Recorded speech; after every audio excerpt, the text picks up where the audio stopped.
You are listening to Hello Cupcake, It's Me, a podcast with your host, Michael Peterson.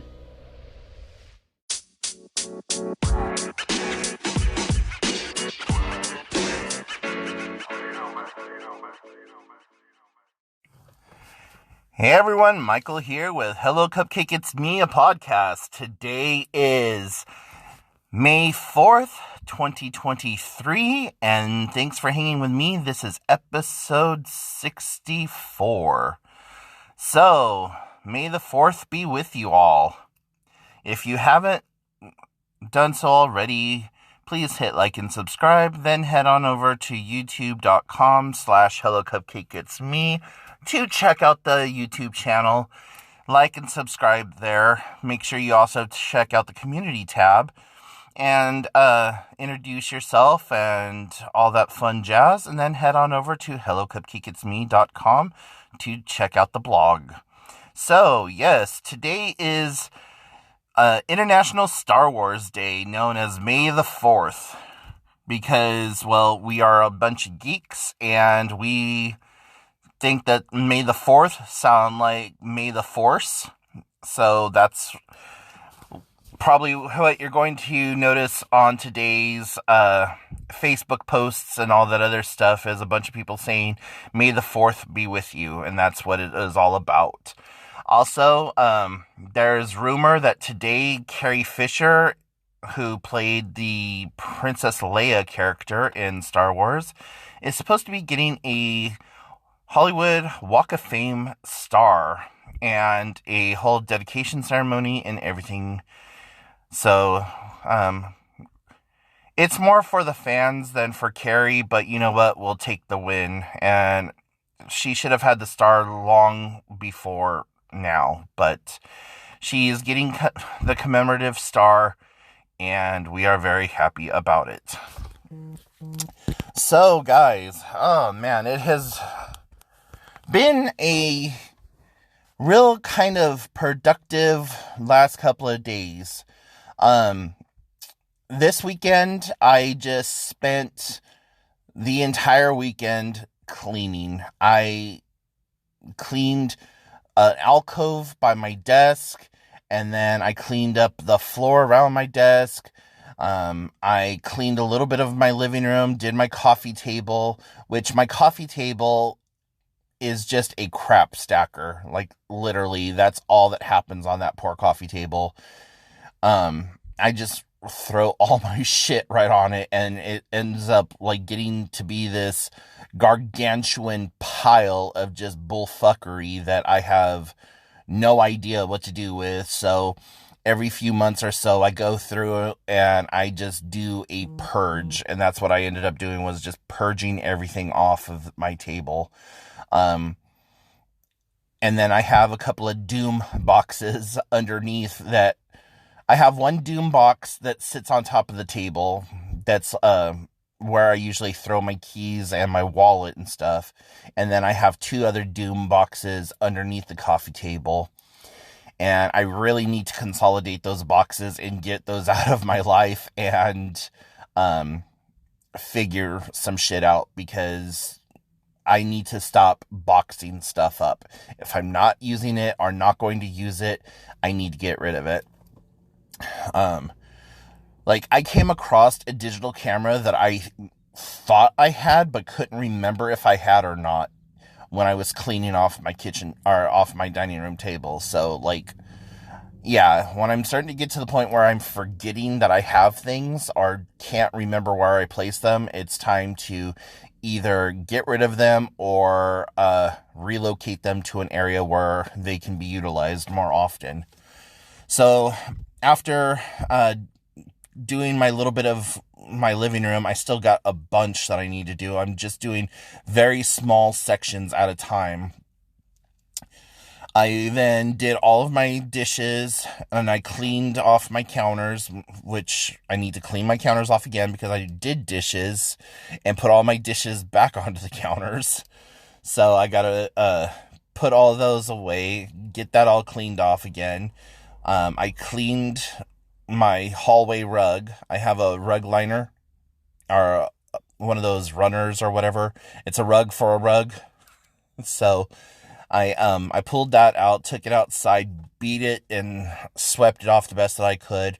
Then I went through the hallway with a vacuum cleaner and like vacuumed all the corners and everything, and got that all situated. Then put the liner back down, and then I vacuumed that all up. Got all my cat's toys, put them into one area of the hallway. Went into the bathroom, swept up I swept the whole floor, and then got that all cleaned up, and I still have some more stuff that I need to do in there. So after it was all said and done, I filled up 2.5 bags, and these bags were 55-gallon contractor bags. So I filled up 2.5 of those bags and threw that out, and was just like, after I put it outside in the trash or whatever, and I came back in the house, I just stopped and I looked. And if you were a fresh pair of eyes and didn't know my house, you'd just be like, oh, wow, you cleaned.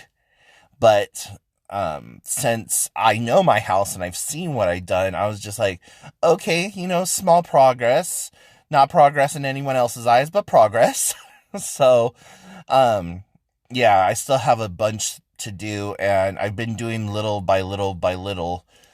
Just the last couple of days, though, I've been extremely tired and just unfocused and really not able to do much of anything. So, you know what? I don't have a deadline. I'm not pushing myself to get anything done in any kind of spectacular amount of time or whatever. So it's just one of those, like, as you can, Michael, get it done. And yesterday when I was at the YMCA, the last 2 times that I've been at the Y have been kind of just like running on zero type of days, but I'm doing my best still, and I think that the lack of sleep is really catching up to me. But yesterday, I didn't sleep well the night before that because I ran out of my Ambien, and I was just like zeroed out. And when I got up, like my everything was off. I think according to my watch, I had only slept like maybe 4.5 hours, and only 15 minutes of that was deep sleep, and the rest of the whole night was all light sleep. So really makes a difference getting a good night's sleep. But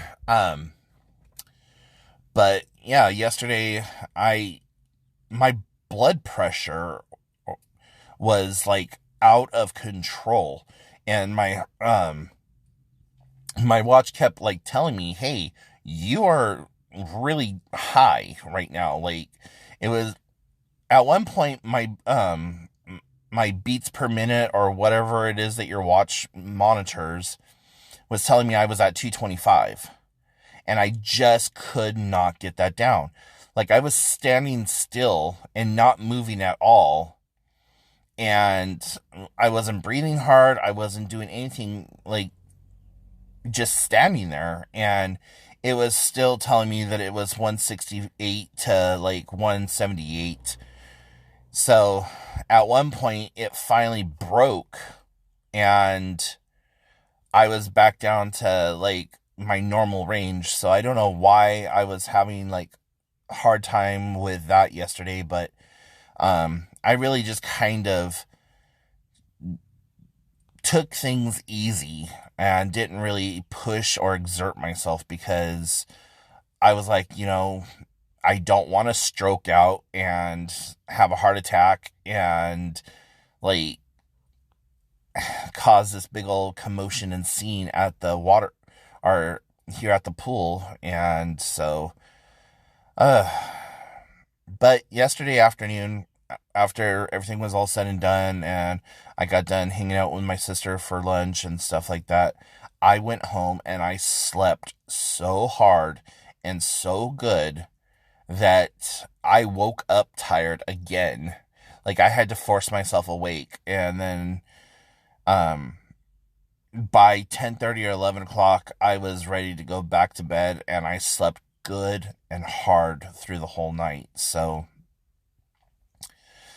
I woke up this morning feeling pretty damn decent, and the fact that I didn't have to get up at any specific time or whatever, I told my cat right before I went to bed, I was like, dude, do not wake me up in the morning.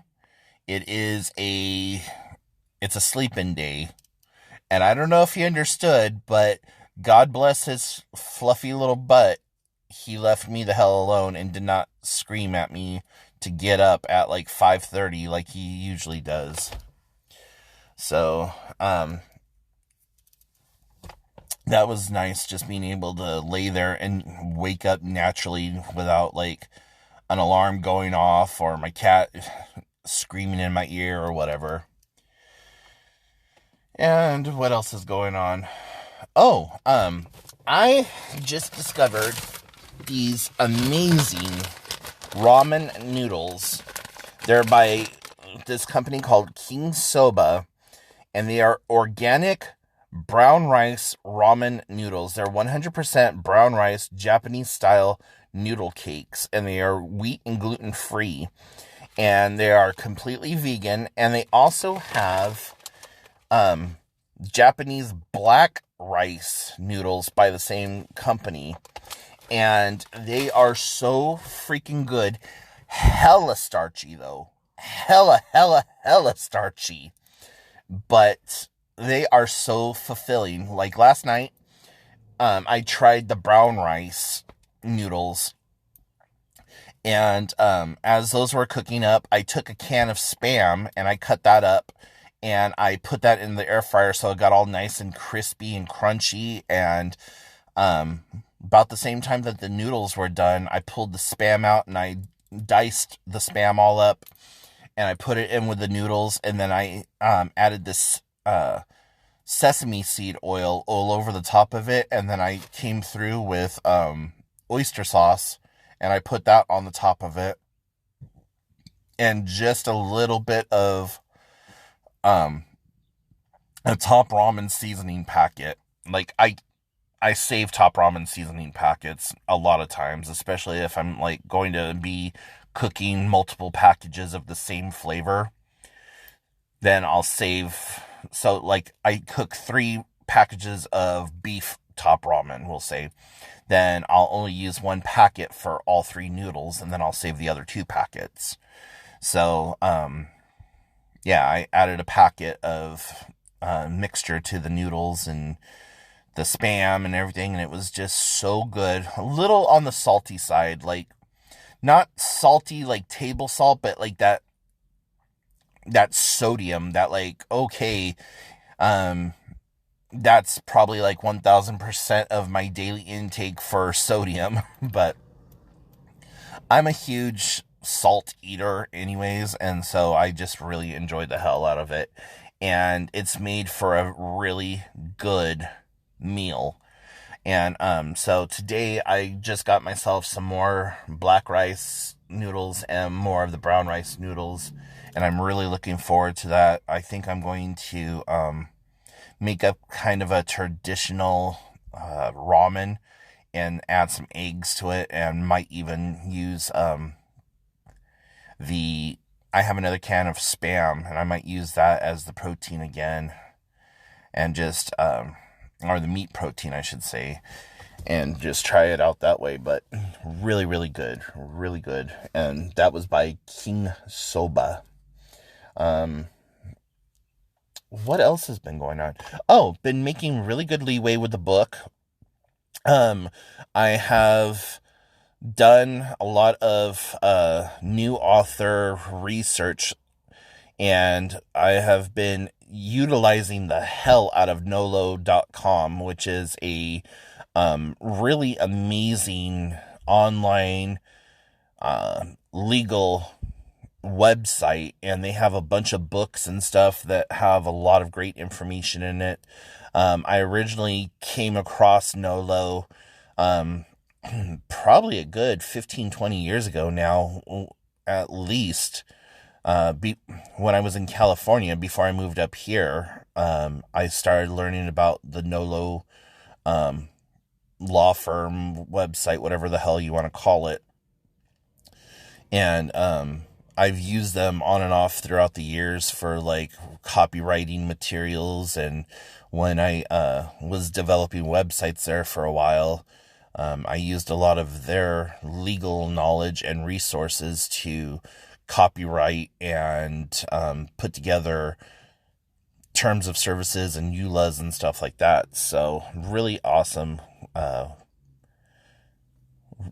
really awesome resource. And so I did look through them about some questions that I had. One of the questions that I had was regarding beta readers, and if I needed to have them sign an NDA, which is a non-disclosure agreement.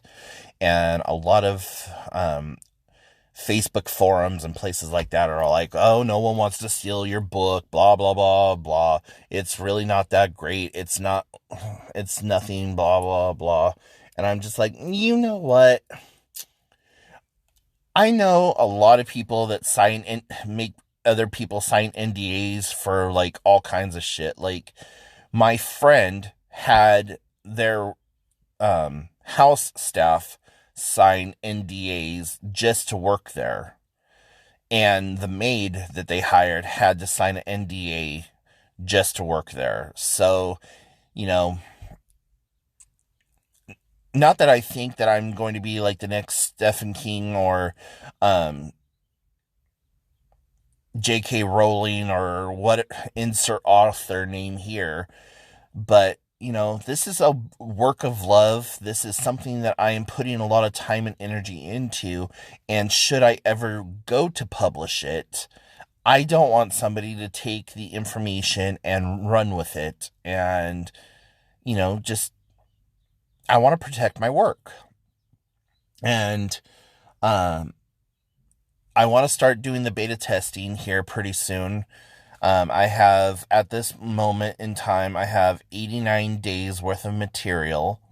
And I think when I hit the 150 days of material, I'm going to then start sending broken pieces of the manuscript to beta readers along with that NDA contract, and having them just read over the small sections that I have and get their input and their feedback, and then go from there and try to implement that into my book, or deduct whatever. So yeah, that's what's going on in my universe right now. So cleaning, writing, and playing video games. The video game that I'm playing right now is Yoshi's Island, where you get the little baby Mario and you have Yoshi and you have to try to get him from point A to point B. And if you get hit by a bad guy, it like knocks Mario off your back and it starts screaming and crying, and you only have a few seconds to pick it up. It was released on Super Nintendo, so I'm playing that on my Switch right now and having a lot of fun with that, and just enjoying it. It's one of those games that I never had growing up and I've never played before, and so I was like, okay, you know what, let's give this a shot. So that's what I'm doing with that. And I am looking for suggestions on a new series to watch, because I just finished The Walking Dead. I'm kind of upset with the way that they ended it. I feel like there could have been at least another 3 seasons to just tie everything together and not leave so much on the table. But apparently Fear the Walking Dead is supposed to like help tie up some of those loose ends. And then there's also a couple of shows that are coming out that are spin-offs of it. One of them focusing on Daryl and his adventures when he goes out by himself or whatever. The other one is supposed to be focusing on Michonne and Rick. And I think I had seen something talking about a complete show of just Negan and his time by himself. So it'd be interesting to see how this all plays out, but I'm waiting for Netflix to release Fear the Walking Dead, so then that way I can start watching it there. But for now, looking for new shows to watch. So if you have one, please pass it along and let me know what it is, and I will consider watching it. So, guys, I'm going to go ahead and wrap this up. If you have any questions, comments, concerns, put them in the comment section down below. Follow me on all the different social medias, and I will talk to y'all later. Bye, guys. Thank you so much for tuning in. You have been listening to Hello Cupcake, It's Me, a podcast with your host, Michael Peterson. Please make sure to check back often as new episodes are released bi-weekly. If you have any questions, comments, or concerns, please feel free to send a message to helloCupcakeIt'sMe@gmail.com. And until next time, stay happy, safe, and keep doing the best you can with what you have been given.